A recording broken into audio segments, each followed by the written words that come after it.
todos e a todas. Sai nesse diazinho frio de Campina, com cara de Campina Grande, finalmente, né? Queria dizer da alegria do dia de hoje, porque a gente está tendo uma coisa muito especial, né, para a gente que vive viajando e conhece muitos amigos ao redor desse mundo todo. Hoje tem um querido amigo aqui de Goiânia, que é o Renner, né? Renner, ele é um construtor, mas atacadão que você vê aí, punda fora, ele é um dos que fazem. Ele está aqui porque ele está ajudando a doutora Adriana Mello a construir aquela sede que vai ajudar as crianças com microcefalia, né? Ele voluntariamente, no Congresso de Goiás, no ano passado, veio para ajudar na construção da sede, mas ele também está aqui hoje para fazer a transmissão dessa palestra para a Web Rádio Fraternidade. A Web Rádio Fraternidade, Rubens e Divina, que estão lá em Uberlândia, que estão nos ouvindo, que transmite para vários países, tem milhares de pessoas ao vivo. Em qualquer evento que a gente vai no mundo, tem gente da Web Rádio Fraternidade lá, e é uma alegria eles estarem aqui hoje em Campina Grande para fazer a transmissão dessa palestra hoje à noite e falar desse tema, que é um tema que nos fala ao coração de todos, porque se tem uma coisa que a gente e eu sempre digo a gente porque eu me incluo, é impaciente. É uma coisa que realmente tem hora que as unhas não dão conta, né? Que as noites sem dormir não dão conta, que o chá de camomila não resolve, nem Rivotril resolve. Tem hora que simplesmente a gente só pode esperar. Porque na vida existem fluxos, existem ciclos que passam, que começam, que terminam, que tem início, meio e fim.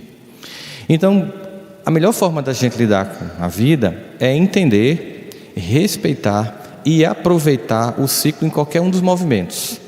Porque é claro que é muito legal quando está dando tudo certo. É muito bom quando a gente está comemorando vitórias. É legal quando nasce alguém que a gente passa a amar. Mas é difícil quando a gente está tendo que suportar derrotas. É difícil quando a gente está tendo que se despedir de quem a gente ama. É difícil quando as coisas não estão, aspas, dando certo. Mas a sabedoria da vida nos mostra que para que a gente possa ser completo e que a gente possa crescer em todas as nossas possibilidades, todas as experiências, mas todas são necessárias e importantes. Por isso eu começaria hoje com um conselho muito sábio, comum no livro de Eclesiastes, a respeito desses ciclos, dos processos que aparentemente eles podem parecer ambivalentes ou desconexos, ou que competem entre si, mas no fundo são complementares. No livro de Eclesiastes, no capítulo 3, versículos que vai de 1 a 8, é dito o seguinte para a gente: tudo tem seu tempo determinado. Há tempo para todo propósito debaixo do céu. Há tempo de nascer e há tempo de morrer. Há tempo de plantar e há tempo de arrancar o que se plantou. Tempo de matar e tempo de curar. Tempo de derribar e tempo de edificar. Tempo de chorar e tempo de rir. Tempo de plantear e tempo de saltar de alegria. Tempo de espalhar pedras e tempo de juntar pedras. Tempo de buscar o tempo que se perdeu. Tempo de guardar e tempo de jogar fora. Tempo de rasgar, tempo de coser, tempo de estar calçado e tempo de falar, tempo de calar, tempo de amar e tempo de aborrecer, e tempo de guerra e tempo de paz. A gente percebe aqui que ele enuncia um conjunto de coisas que nós experimentamos, né? Hora de silêncio, hora de falar, hora de alegria, de tristeza, de despedida, de vida, de morte, de guerra e de paz. Nos nossos dias, em que a gente tem uma sensação de que as coisas estão se desencaminhando, que o tempo está, como diz uma música de Caetano Veloso, fora da ordem natural, que a gente tem um sentimento de desencantamento, é muito comum a gente ser tragado por esse sentimento de desencantamento e entrar numa certa depressão coletiva. Basicamente, o que nós temos conversado uns com os outros é sobre crise. Seja política, seja econômica, seja de valores, seja de relacionamento. A gente tem visto, ouvido, sentido e vivenciado o signo da crise. E, geralmente, como é um momento difícil, doloroso, nós temos uma tendência muito grande de apenas ficarmos reclamando do que acontece, ou culpando os, aspas, responsáveis pela crise, sem nos perguntarmos o que ela nos ensina. As crises são cíclicas porque sempre ficou lições que faltaram ser aprendidas, e elas voltam para que a gente possa, passando no mesmo cenário, já um pouco mais maduro, de uma forma diferente, e levando em consideração o background de experiências que a gente adquiriu no passado, a gente possa tentar dessa vez agir de modo diferente. Essa é a expectativa de Deus sempre que Ele nos coloca em condições que são de aparente repetição, mas quem toma o objetivo é a gente agir diferente do que aconteceu no passado. Mas não é uma coisa tão simples. Falar é fácil, viver a experiência é que é difícil. Mas aí se você pensa nisso, você imagina que sai na frente de qualquer pessoa que tem a vantagem de discernir em que tempo se encontra. Significa dizer o seguinte: eu vou ficar muito mais capaz de resolver a minha dor se eu souber qual é o tempo que eu estou. Que tempo eu estou me encontrando? Se é tempo de calar, de falar, de sofrer, de ficar esperando, de separação, não importa. Quando eu reconheço e não nego mais, eu começo a entender a lição. Porque a primeira etapa é uma etapa de negação. A negação é clara, como os processos de luto. Fulano morreu, você nega, você negocia, você sonha pensando que a pessoa está viva, aí acorda, cai a ficha, chora de novo, porque é uma época que você está negando. Mas a coisa só começa a funcionar do ponto de vista de trazer um pouco de equilíbrio e de você tentar resolver quando você finalmente aceita que aconteceu aquilo. Quando finalmente você aceita que a pessoa desencarnou, quando você aceita que a separação aconteceu, quando você aceita que perdeu o emprego, ou que você não está no momento bom da vida, e aí você começa a entender qual tempo você se encontra. Esse diagnóstico, ele é essencial para que a gente possa finalmente provocar mudanças. Mas a maior parte de nós se recusa a fazer esse diagnóstico, ou então fica perdendo muito tempo, na hora que está doendo, em culpar os supostos autores da nossa dor. Isso é uma coisa muito comum que a gente faz. Então, a gente pensando sobre o tempo de ficar calado, né? Na hora em que você, por exemplo, vamos imaginar, é vítima de uma calúnia. Eu acho que todo mundo aqui já deve ter passado por isso, né? Alguém em falar uma coisa que... Porque tem muita gente que já passou por pessoas falando coisas de você que você tem. Eu já passei por isso, falando de coisa que realmente eu tenho, então não tem muito o que fazer. A gente meio que fica chateado, não é muito bom, mas a gente também não tem muita moral para falar nada, porque tá na cara, não dá para negar, né? Mas aí quando você está sendo vítima de uma calúnia, é hora do silêncio. Porque se você, por exemplo, no meio de uma calúnia for tentar se defender, você vai perceber que até quem não sabia da história vai ficar sabendo por sua boca. Porque você vai dar eco à história que foi contada. É um momento em que prece e silêncio é a melhor estratégia. Porque a verdade, ela é filha do tempo e não da mentira. Ela é filha do tempo e não da força. O tempo vai mostrar quem estava certo. Por mais que as pessoas estejam inventando coisas sobre você, por mais que as pessoas estejam dizendo coisas sobre você, o tempo vai mostrar. Óbvio, com a condição de você perceber as suas múltiplas existências, você há de convir que talvez que esteja passando por uma calúnia de um evento que talvez você não tenha feito agora, mas que fez no passado. E que no passado soube se safar disso, mas que agora tem que se reencontrar com isso, com essa história.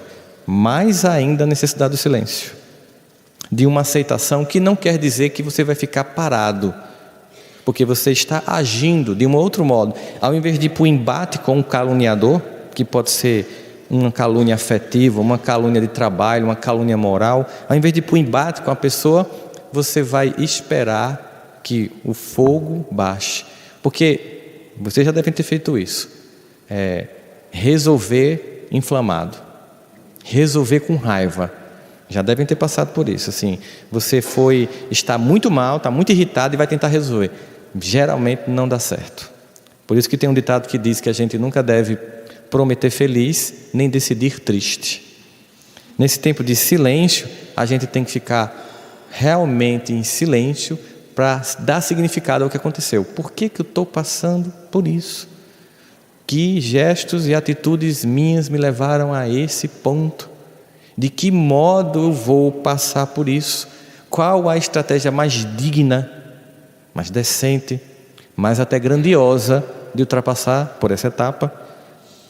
Mas aí muita gente faz o seguinte, vai no Facebook e bota um post.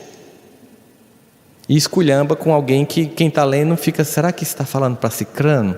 Será que é comigo? Aí tem gente que acha que vai ser com ela, porque se a pessoa for paranoica, e ela é sua seguidora no Facebook, você acabou de colocar um post, tem gente que é feito cobra né? A pessoa que meio que já se sente assim, ela vai vestir a carapuça e em vez de ter um inimigo, você passa a ter 2, 3. E aí muita gente vai fazer comentário: o que foi, querida? Pensando que está sendo solidário a você. Na verdade, quer colher a informação para ter combustível de divulgação nas fofocas. E quem deu? Você. Hoje as redes sociais, elas dificultam a nossa capacidade de silêncio. Porque tem gente que diz tudo que acontece na rede social, né? Se está bem, se está mal, se acordou. E é um nível de exposição que lhe distancia dessa necessidade de esperar o momento da dor passar. Nesse processo também, a gente percebe o seguinte, que só quem consegue reagir bem ao momento de dor e fica em silêncio, esperando passar, tentando entender e aprender, é quem antes não fez isso. A maior parte de nós aprende com a experiência, né? Tem um conselho chinês que diz que o homem sábio aprende com a experiência dos outros e o homem comum aprende com a própria experiência. Ou seja, quando você vê o outro errar, você faz: bom, não vou fazer isso. A gente até vê o que a pessoa passou, vê como foi ruim, mas quando acontece com a gente faz do mesmo jeito. E aí quando você faz isso é que você, bom, na próxima vez que acontecer algo semelhante comigo, se você aprendeu naquela dor, porque senão você repete, você vai agir de modo diferente. E é comum até que alguém chegue perto de você: mas como é que pode? Logo você vai ficar calado, não vai fazer nada, não vai se defender. Até porque a gente escuta aqueles jargões populares, né? Bateu, levou, eu não levo desaforo para casa, eu tenho o meu orgulho. É como se fosse algo digno, uma defesa com ataque. Quando na verdade a gente sabe que o silêncio muitas vezes é a resposta mais incômoda para quem atacou. Observe quando você passa um WhatsApp para alguém, fica azulzinho e não tem resposta. Já passaram por isso? Você não fica irritado? Poxa, a pessoa já leu. Será que não vai responder não? Por quê? Isso uma coisa comum, tipo: e aí, vamos jantar fora hoje? Imagine quando você bota um desabafo, a pessoa visualiza e não responde. Você não fica pior ainda? É como se assim: estou nem aí para o que você disse, ignorando totalmente você. Hashtag eu fui ignorado totalmente. Você fica extremamente irritado.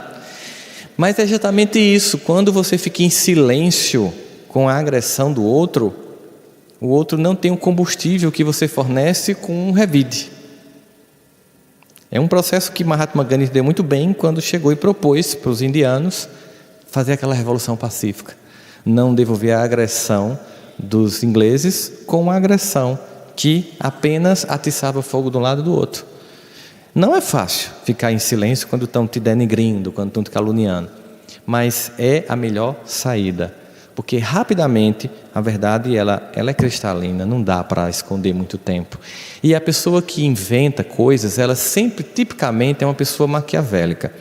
E geralmente ela é uma pessoa dissimulada. E ela mantém uma máscara, mas ninguém que tem máscara consegue segurar um tempo todo. Com o tempo, você vai perceber que se você não reagir, aquilo cai. E até quem acreditou no primeiro momento vai chegar para você e dizer: eu sabia que não tinha acontecido isso. A pessoa que também falou bem muito mal de você vai chegar para você dizendo que nunca acreditou naquilo. Aí você tem duas opções: ou você revida e cria um outro inimigo e diz assim: deixa de ser cínica, você foi quem mais falou. Aí cria um outro inimigo que vai criar uma outra calúnia. Ou você faz: ah, que bom, eu fico feliz que você tenha acreditado em mim. E entende, no tempo dela ainda é o tempo do cinismo, e eu tenho que respeitar, porque não vai ser minha agressão, não vai ser o meu revide que vai fazer com que ela acorde.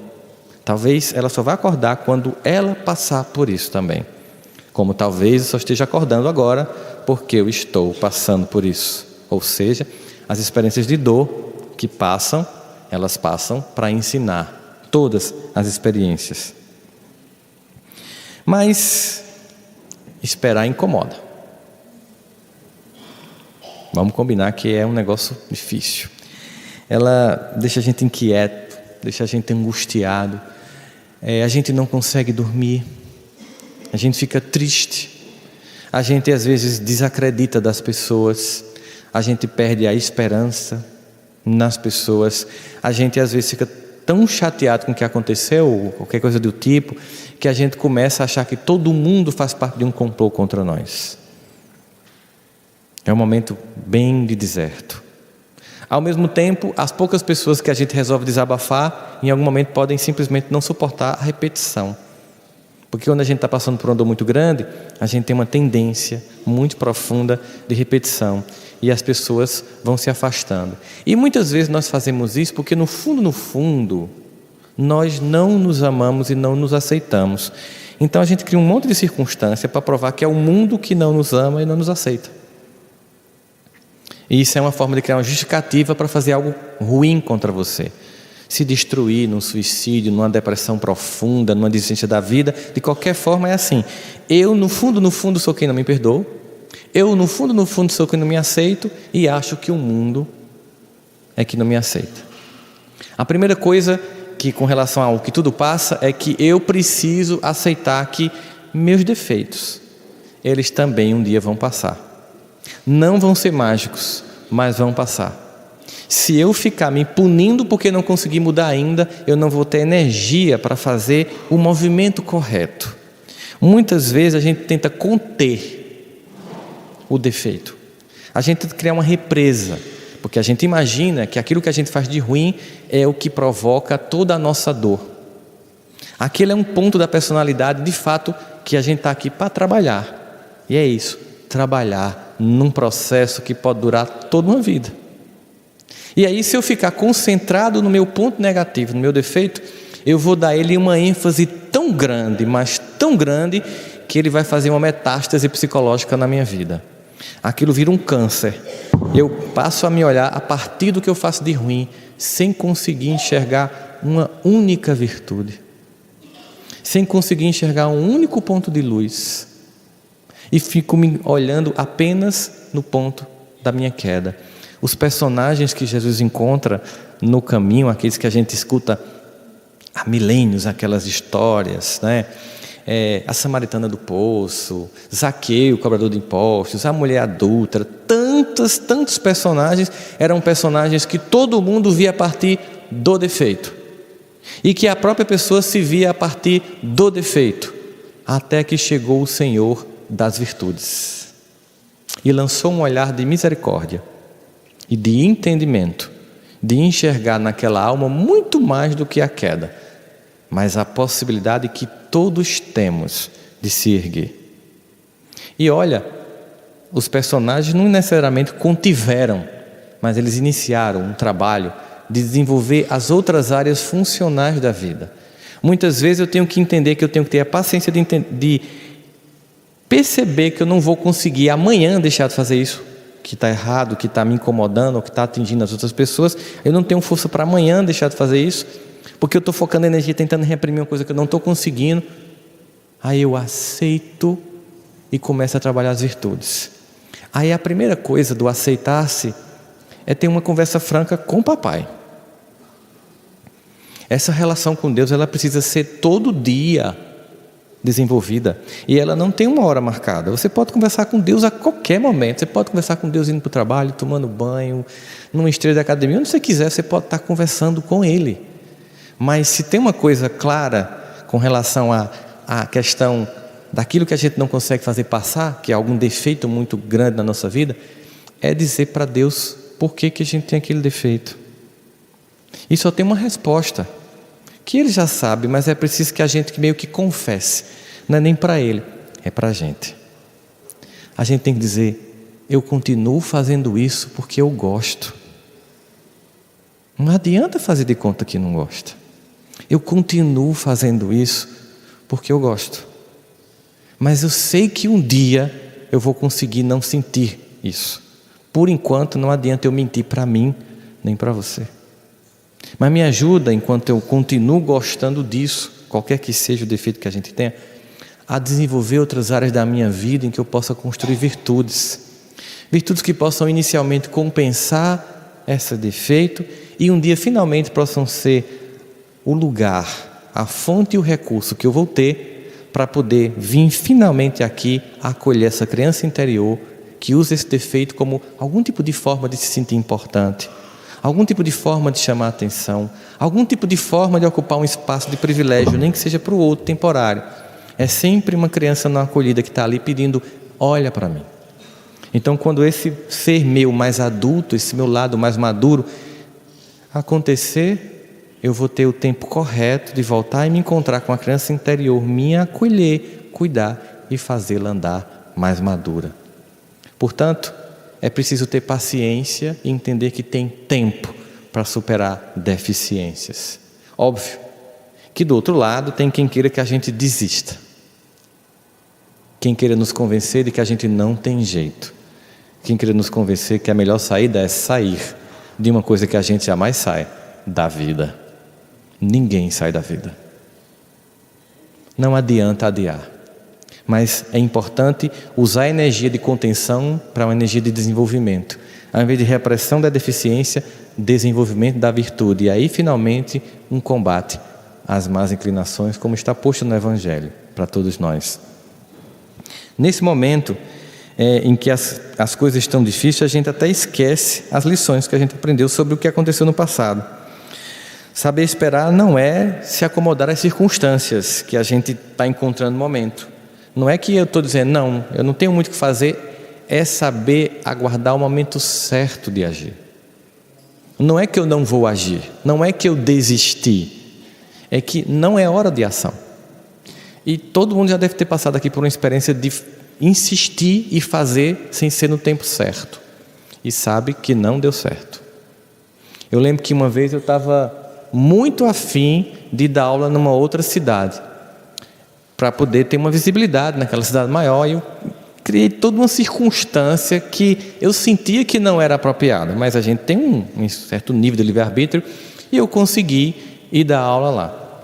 E eu passei a sexta inteira viajando para chegar em Recife para dar uma aula, dei a aula, e quando terminei a aula, 10h30 da noite, voltei para Campina Grande, em uma chuva torrencial, entre Recife e João Pessoa. Quando fui chegando na entrada de João Pessoa para virar para Campina, bati o carro de cansaço. Não era o tempo de fazer aquilo. E hoje eu não quero nem sair de Campina mais, porque você começa a valorizar tudo que você tem. Então, a gente, quando vai violentar as coisas, vem repercussões. E aí você começa a perceber assim, se você está fazendo uma coisa que está exigindo um esforço muito descomunal e ao mesmo tempo tem um profundo desconforto ao fazer, é porque não é o tempo. Eu sempre peço legenda a Deus. Quando eu não consigo entender as coisas, eu digo, me dando um sinal mais claro, uma coisa assim, tipo, não faça, né? Porque geralmente sinal de fumaça quem consegue interpretar é mulher. Mulher é muito subjetiva, ela percebe, eu estou sentindo que isso não vai dar certo. Esposa faz isso, mãe faz isso, homem não faz isso. Esse negócio, eu estou sentindo, cadê? Onde é que está dito isso? Tem um outdoor, não vai dar certo? Tem. É que elas leem, a gente não lê. Aí como eu não tenho esse dom, eu peço legenda, para que eu possa sentir, não, de fato, agora vê um monte de sinais, bem claro, não é o momento. Então, não significa que eu estou omisso, é que eu estou me preparando para o momento certo de agir. Aliás, quando você vai aliar da guerra, você percebe que a vitória não está em combater sempre, mas inclusive saber que batalhas você deve perder para finalmente vencer a guerra. No casamento isso é massa, né? Porque você descobre que você vai querer ter paz ou vai ter razão. E aí muitas vezes você percebe que a paz é melhor que a razão. Porque não é que você concorda com o que o outro fez, é que você sabe que aquela não é a hora de dizer que você está certo. Você espera o outro voltar à normalidade, deixar do surto temporário, que muita gente entra. Quando a pessoa estiver normal, tomando um café, você retoma o assunto e diz, eu continuo achando que quem está certo sou eu. Mas se você for fazer isso na hora do fogo, o que é que acontece? Há um sequestro psicológico, aí o córtex deixa de funcionar, então não há razão no discurso de um e do outro. Por mais que você esteja com os argumentos corretos, que você tenha as evidências que você está certo, o outro não vai perceber de jeito nenhum, porque está se sentindo atacado. Então você espera para depois dizer, não é porque você abriu mão. Agora, tem momentos na vida que são bem complicados de passar. Eu peguei aqui um muito comum que acontece com muitas pessoas.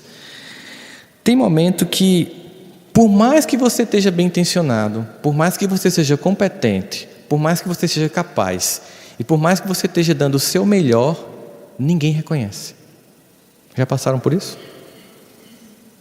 Pior, pessoas que não têm sua motivação, que não têm sua competência, são reconhecidos e você não. Ou pior, você fez e quem ganha é o outro. Dá vontade de esfolar a pessoa, eu sei. O sentimento é esse, é humano. A gente fala, como é que pode? Eu estou fazendo tudo correto, todas essas coisas, e um ao outro que está dizendo que você é desequilibrado. É como, inclusive, se a pessoa lhe provocasse a um ponto de que ela é que é ruim, mas ela lhe provoca a um ponto que você agride ela, e quando você agride, alguém chega perto, na hora que você está agredindo a pessoa que vem lhe agredindo todo dia. Sabe quando a gente é criança? Vocês já fizeram isso com os irmãos, já? Se provoca, passa o dia provocando, passando o dedo, empurrando, não sei o que. Quando o irmão parte para cima de você, a mãe chega. Quem apanha? O irmão que passou o dia te suportando. E você ainda comemora, porque massa é comemorar a injustiça, né? Fica olhando assim, faz. A gente cresce e faz isso com os outros na fase adulta. E também muitas vezes é vítima disso. Você está dando o seu melhor e o outro é que é reconhecido. É comum nessa hora você perder a esperança e se desmotivar. Sabe de uma coisa? Ser correto não gera reconhecimento. Ser honesto não gera reconhecimento. Fazer a coisa da melhor forma não gera reconhecimento. Então eu vou fazer o pacto da mediocridade. Vou fazer o que todo mundo faz e pronto. Vou empurrar com a barriga. Quando você faz isso, quem venceu foi o outro. Porque ele convenceu a ser tão incompetente quanto ele. É hora de continuar fazendo o seu melhor. Porque o tempo do reconhecimento vai ser depois. Não é na hora que a gente quer. E aliás, é uma questão de, digamos assim, de teste para a vida, de provar a Deus a minha vontade, de fato, de fazer o que é certo. É quando eu continuo insistindo em fazer o que é certo, apesar de todos fazerem o que é errado. E aí, com esse momento agora aqui que a gente está falando, de continuar fazendo o certo, mesmo que as pessoas digam que é para fazer errado, a gente entra no panorama da crise ética do país. Que a gente pensa que é apenas uma crise na ética da política, e a gente já percebeu, graças a Deus, que é uma crise na nossa ética, no conjunto da sociedade. Quando você está num ambiente de trabalho, ou que as pessoas fazem o beabá, e você quer dar o seu melhor, as pessoas dizem, mas é besta, está pensando que é assim, deixa ele tentar. Você passa num concurso, começa com todo o gás, a pessoa faz, deixa ele passar 3 meses aqui para ver como é que é. E se você ouvir esse discurso e se aceitar, daqui a pouco você está lá, amargo, indiferente a quem chega para pedir ajuda, ao serviço que você presta ao público, olhando com cara de desdém, abusado, passando o dia contando o relógio para ir para casa.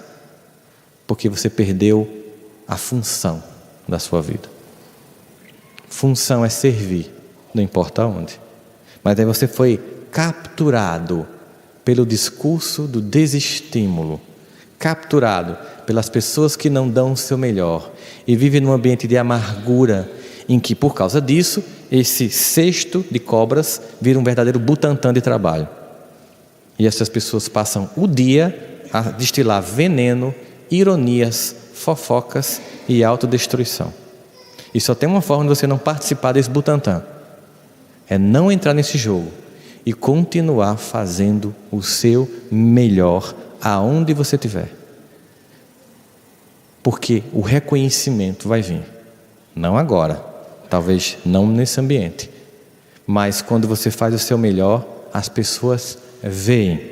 Porque como diz Jesus, quando a gente acende uma luz, e é um processo, a gente não tem como escondê-la.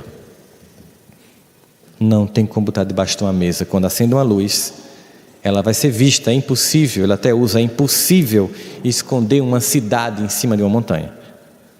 Então, continue deixando o seu melhor brilhar, que brevemente, no tempo certo, as coisas vão ver. Isso é um tempo de testemunho.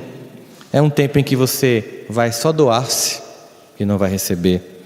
É um tempo de silêncio. É tempo, inclusive, de aprender com o tempo. Ou como diz lá em Eclesiastes, é tempo de carregar pedras. Que é um tempo difícil, é um tempo pesado. Mas aí tem uma coisa que muita gente também não sabe fazer. É quando está dando tudo bem. Aprender a comemorar. É impressionante como tem gente que quando está tudo bem fica achando, tem alguma coisa estranha. Não, vamos combinar que está dando tudo certo. Aí já vem aquela coisa, não, eu não vou nem rir hoje, porque senão amanhã eu choro. É como se Deus fosse bem mesquinho, sabe assim? Não ria não, que amanhã eu lhe faço chorar. E aí Jesus faz assim, sendo Ele o grande representante do nosso Pai. Eu vim para que tenhas vida em abundância. Então, quando a gente viu lá em Eclesiastes, é tempo de plantar, é tempo de colher, é tempo de chorar, é tempo de sorrir. Quando fora de sorrir, sorria. Quando fora de comemorar, comemore, sem culpa. Porque do mesmo jeito que você precisou de muito esforço e muita disciplina para dar errado, porque tem que ter disciplina para dar errado. Não pense que não tem que ter não, você tem que fazer tudo todo dia de errado, repetidamente até dar muito errado. Tem que ter disciplina. Muita gente faz, meu casamento acabou de repente. Nunca é de repente. Tem que ter disciplina.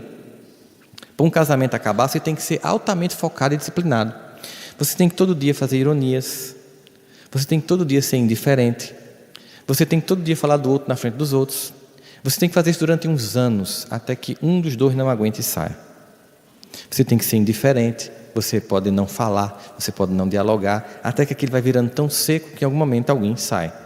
Aí um dia você diz, de repente estava tudo em paz, será? Mas se eu preciso de disciplina para dar errado, eu também preciso de disciplina para dar certo. Então, se você fica triste quando deu errado, porque você percebeu um acúmulo de erros, é preciso ficar alegre quando deu certo. Porque você viu um acúmulo de acertos. Muita gente fica com culpa mesmo. Eu já cheguei a conversar com uma pessoa que disse assim, que estava achando estranha a vida. Chegou e disse assim, eu vim aqui porque tem uma coisa estranha. Que é? E contou uma história de sofrimento familiar, pessoal, era sofrimento afetivo, financeiro. De repente a vida começou a funcionar, depois de muito esforço, muita angústia. Aí começou a funcionar financeiramente, afetivamente, estava tudo tão bem que a pessoa chegou preocupada, angustiada, dizendo que aquilo não era normal. Porque a gente aprende a conviver até com o que não presta. Até por uma questão de estratégia do cérebro, ele aprende a suportar todas as coisas. As pessoas nos campos de concentração chegavam a casar. Mesmo dentro da precariedade daquelas vidas que podiam ser tiradas a qualquer momento, algo bel prazer e capricho de qualquer soldado nazista, as pessoas se relacionavam. A gente suporta toda a circunstância. E aí quando sai a gente não consegue. Fica achando que não, eu me acostumei tanto à dor. Leandro Carnal até cita, eu não me lembro agora se é a história de uma professora dela, ou uma professora que ele teve, de história que foi presa pela ditadura e era torturada todo dia por um torturador, e um dia trocaram de torturador, e ela disse que foi o dia que ela mais sentiu angústia. E aí perguntaram a ela, por quê? Porque eu já tinha me acostumado com aquela tortura, eu não sabia o que vinha com o outro. Ou seja, até isso a gente se acostuma. E aí quando a vida funciona, a gente começa a achar estranho. Porque talvez no fundo a gente ache que não merece. Apesar de ter feito todo o esforço para acontecer, você conseguiu vencer, mas não consegue comemorar. Você não usufrui da vitória, porque aprendeu apenas a viver na derrota. E embora durante o processo de derrota você tenha feito um esforço e um movimento para poder vencer, quando vence não sabe ficar alegre. É como alguém que para vencer enfrentou uma dificuldade muito grande e para isso acontecer vestiu uma armadura, lutou, batalhou, venceu e quando está lá para comemorar não consegue tirar a armadura, a guerra acabou, mas você continua lá armado, porque você passou a vida conquistando com muito esforço e não consegue dizer pronto, agora é hora de descansar, é hora de comemorar, é hora de ser um pouco feliz, até porque nesse ciclo é importante esses momentos de felicidades, porque também os momentos de tristeza são momentos, eles todos são passageiros, porque a lembrança dos dias bons e a expectativa dos dias bons que virão é quem vai me fazer também ter força para suportar os dias ruins nos quais me encontro. Lembrando do que já foi bom e do que pode vir a ser, eu suporto o que no momento não está sendo bom. Porque nós não temos ainda a maturidade espiritual de aprender com a dor. Talvez a narrativa desse que é um clássico da literatura mundial, o livro do Jó, seja justamente todo um projeto de tentativa de entender a função da dor e do aprendizado que dela vem. A gente aprende uma outra coisa. A gente aprende que os dias difíceis são frutos de erro, mas Se a gente não chegar nos dias felizes, se a gente não passar pelos dias tristes, aliás, se a gente não passar pelos desertos, se a gente não passar pelas angústias, se a gente não passar pelas perdas, a gente não aprende a dar valor às coisas boas quando elas acontecem. Só quem sabe a importância de um oásis é quem passou por um deserto. Quando você nunca passou por necessidades, você reclama de tudo. Observe isso nos filhos que muitas vezes são criados por famílias de classe média, cujos pais passaram dificuldades. Eles passaram muitas dificuldades, mas muitas mesmo, ralaram pra caramba, conseguiram vencer e proporcionam para os filhos uma vida boa. Observe como essas pessoas reclamam de qualquer coisa, porque não tiveram falta. Só quando a falta vem é que ela me ensina a dar valor ao que eu tenho. Às vezes é preciso esse deserto. Eu estou na abundância, acho tudo tedioso, de repente vem um deserto, eu percebo o quanto eu tinha, aí quando eu passo, finalmente saio dele, basta um pouquinho de água com um pedaço de coco que eu me ajoelho e agradeço a Deus. Não precisa nem ser aquilo que eu tive um dia, basta ser uma sombra com água e eu agradeço a Deus. Só quem sabe a dor da solidão valoriza a companhia das pessoas, sem ser exigente, sem querer pessoas perfeitas, sem estar sempre cobrando carentemente das pessoas. Porque se tem uma coisa que a gente percebe, é que a dor provocada pela arrogância e pela escassez de perceber o que cada um pode dar é muito grande. Aí a gente consegue se tornar menos exigente. Quando a gente passa pela solidão, a gente se torna menos exigente. A gente começa a acolher o que as pessoas têm de bom, sem ficar contabilizando o que as pessoas têm de ruim. E a gente também aprende a desenvolver aí, nesse caso, uma certa misericórdia de convivência. E é tão importante essa misericórdia de convivência, porque na medida em que eu consigo ter misericórdia com o outro, eu consigo começar a ter misericórdia comigo. Se, por exemplo, eu consigo tolerar as pessoas com os defeitos que elas têm, eu vou aprender a me tolerar com os defeitos que eu tenho.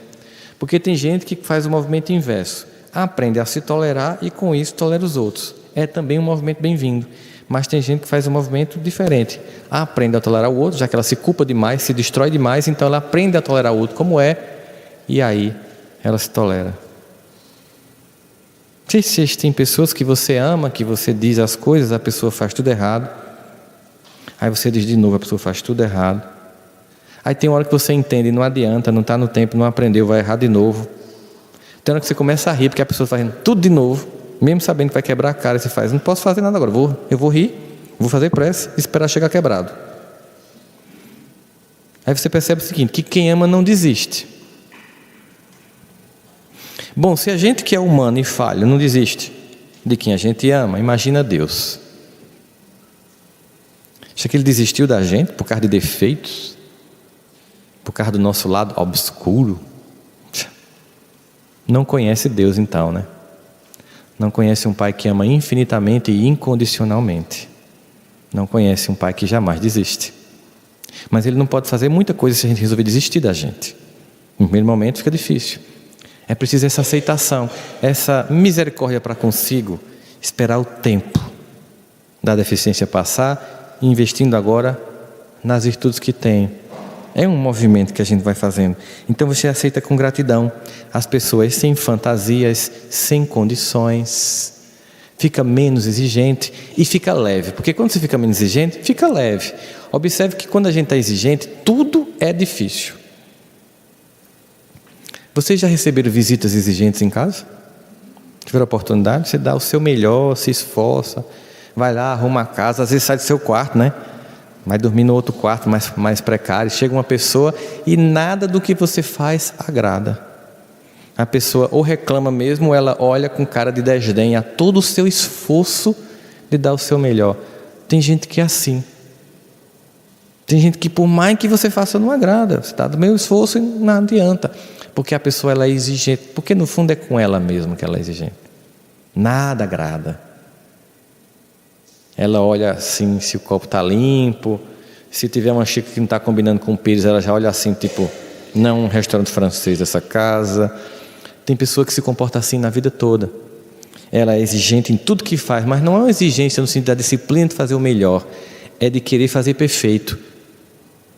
Querer fazer perfeito é querer ser Deus. Aí você fica arrogante, fica uma pessoa difícil, fica intragável, de convivência que as pessoas tentam evitar. E aí vem a solidão. E aí talvez somente nesse deserto, em que ninguém mais está lá, nem para você fazer cara de desdenha, que você entenda como é importante a companhia dos outros, seja lá como as pessoas sejam. E finalmente começa a valorizar a sua própria companhia. A gente poderia se perguntar, é possível manter-se em paz durante esse momento, nesse processo de mudança? Qual seria a estratégia para poder, nesse momento em que eu estou nesse deserto, nesse não reconhecimento, qual seria a estratégia para ficar um pouco melhor? Em outras palavras, o que eu posso fazer? É preciso que a gente, de fato, desenvolva uma habilidade muito importante, a aceitar a vida como ela é. Então, não está como eu quero, só me resta aceitar. Aquela famosa hashtag, aceita que não dói menos, que dói menos, né? Você aceita que dói menos, né? Porque ficar insistindo contra o óbvio vai provocar uma dor maior. E ao mesmo tempo, a gente precisa saber aceitar o inevitável, porque inclusive é uma realidade temporária. Esse inevitável, ele é temporário. Só que é engraçado, quanto mais eu luto contra ele, mais ele dura no tempo. Quando eu resisto à realidade, ela resiste a passar. Quando eu aceito a realidade e começo a fazer um movimento diferente de confrontação, a coisa flui mais rápido, porque aí finalmente, no final, eu entendo o que eu tinha que aprender, ou o que eu não tinha aprendido até então, para passar por aquilo novamente. E aí, quando a dor passa? Quando é que finalmente passa? Quando aquilo que eu não tinha aprendido num evento semelhante do passado, finalmente é aprendido no evento do presente. Para isso, é preciso parar de apenas sentir a dor e tentar observar o evento, como se fosse neutro. Essa neutralidade temporária, olhar como se estivesse de fora, o acontecimento. Joana propõe inclusive digamos assim, uma grande sacada psicológica nesse momento, quando ela propõe a gente o que chama de resignação dinâmica. Você aceita, mas desenvolve uma dinâmica de mudança. Você não só aceita, você não só se resigna, você resigna-se temporariamente, percebe que não acomoda ali, aí depois você começa o processo de mudança. Emmanuel, ele fazendo referências ao Evangelho de Tiago, no capítulo 1, no versículo 4, mas é preciso que a perseverança produza a obra perfeita, a fim de seres perfeitos e íntegros, sem nenhuma deficiência. Ou seja, é preciso a perseverança, ou seja, insistentemente repetir até conseguir, para que finalmente a gente consiga fazer o que é certo. E aí Emmanuel conclui essa mensagem dizendo: o tempo não respeita as edificações que ele não ajudou a construir. A gente observa isso em quem, por exemplo, consegue as coisas pelo crime. Observa que tudo que vem fácil, vai fácil. As pessoas se acostumam a ter sem esforço. Você conhece algum criminoso que fez um grande roubo e depois abriu uma empresa? Conhece. Eu não vou falar não, que é tudo gravado hoje em dia. Mas mesmo assim você percebe, o tempo termina destruindo. Mas a maior parte dos bandidos comuns, eles roubam, é tão fácil aquele dinheiro, ele vem tão fácil que ele continua. Dificilmente o cara vai roubar, depois não, roubei, não quero mais correr risco, agora eu vou abrir uma panificadora no meu bairro. Não conheço. Geralmente, cara, que massa, bastou uma noite, uma arma, olha a quantidade de dinheiro, um assalto a banco, por exemplo. Aquilo é tão excitante que a pessoa entra num frenesi de mais e mais, até que vem a queda total. Porque o tempo não respeita as edificações que não ajudou a construir. Ao contrário do que foi construído ao longo de um tempo, ao longo de um esforço, ao longo de um trabalho, de um mérito pessoal. Você observa o seguinte, que não é que essas pessoas ou essas instituições não passarão por abalos. Não é que elas não serão atacadas, serão, mas não vão cair. Porque há solidez ali, a consistência ali. Emmanuel finalmente nos propõe então uma análise, digamos assim, poética. sobre essa questão, deixando para nós a condição de que tem uma coisa que não vai passar. E isso é a condição que nos garante a profunda esperança e onde nós podemos repousar todas as nossas expectativas. Ele vai dizer o seguinte: todas as coisas na terra passam. Os dias de dificuldades passarão, passarão também os dias de amargura e solidão. As dores e as lágrimas passarão. As frustrações que nos fazem chorar um dia passarão. A saudade do ser querido que está longe passará. Dias de tristeza, dias de felicidade, são lições necessárias que na terra passam, deixando no espírito imortal as experiências acumuladas. Se hoje, para nós, é um desses dias repletos de amargura, paremos um instante. Elevemos o pensamento ao alto e busquemos a voz suave da Mãe amorosa a nos dizer carinhosamente: isso também passará. E aguardemos a certeza, pelas próprias dificuldades já superadas, que não há mal que dure para sempre. O planeta Terra, o país da gente e qualquer estrutura de Deus é semelhante, é enorme embarcação. Às vezes parece que vai sossabar diante das turbulências de gigantescas ondas. Mas isso também passará, porque Jesus está no leme de sua nau e segue com o olhar sereno de quem guarda a certeza de que a agitação faz parte do roteiro evolutivo da humanidade, que um dia também passará. Ele sabe que a terra chegará ao porto seguro, porque essa é a sua destinação. Assim, façamos a nossa parte o melhor que pudermos, sem esmorecimento e confiando em Deus, aproveitando cada segundo, cada minuto, porque, por certo, também passarão. Tudo passará, exceto Deus, porque Deus é suficiente. Nessas horas em que a gente está em profunda dor, em que ninguém nos escuta, que não há reconhecimento, em que parece que nossos esforços todos são vãos, em que nada do que a gente faz ecoa e que só nos resta o silêncio, o que é permanente e o que é suficiente, que é Deus, é a nossa única e necessária testemunha. Sempre. Embora a gente procure reconhecimento, faz parte, é importante, do desenvolvimento do ser humano, especialmente na época da juventude, em que a gente quer ser reconhecido, em que a gente quer ser aplaudido, em que a gente quer que as pessoas percebam o nosso mérito, é um processo natural do progresso. Chega um momento que a gente começa a ficar mais sereno, mais tranquilo. Mas mesmo quando não tiver essa serenidade que vem de um processo de amadurecimento, na dor e na angústia, aquele que é suficiente é a nossa testemunha necessária. Deus. Lembremos de Madre Teresa de Calcutá, naquele belíssimo poema em que ela começa a elencar um conjunto de coisas que a gente faz, e como resposta da vida a gente tem um contrário. Quando ela diz, às vezes a gente ajuda alguém a levantar-se, e depois que a gente ajuda alguém a levantar-se, essa pessoa em seguida lhe derruba. Mas ajude alguém, as pessoas a levantar-se a si mesmo. Quando a gente dá o nosso melhor e vem do outro lado o pior delas, e ela insiste, mas continuemos a dar o nosso melhor a si mesmo. Às vezes a gente perdoa e não tem do outro lado que não seja ressentimento, e ela insiste, mas perdoemos a si mesmo. E isso não, ela explica por quê. Porque isso nunca foi entre nós os homens, isso sempre foi e sempre será entre nós e Deus. No momento de dor, que também passa, estará conosco aquele que também está no momento de alegria. É aquele que está na nossa casa quando chega um filho e acolhe a nossa alegria e contentamento, mas também está no velório do mesmo filho, acolhendo o coração de uma mãe e de um pai dolorido. Deus, que nunca passa e que é suficiente, é nossa testemunha única nesses momentos, que vai ver o nosso esforço, que vai ver a nossa resignação, que vai ver que nós não estamos reclamando nem questionando o destino, mas nos movimentando para mudar, para voltar à felicidade. É nessa hora que a gente só pode se jogar nos braços dele, conforme aquela poesia de autor desconhecido, Pegadas na Areia. Naquela hora em que só tem 2 pegadas e que há muito tempo estamos no colo de Deus, sendo levado para o porto seguro da felicidade. Muita paz a todos.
noite a todos e a todas.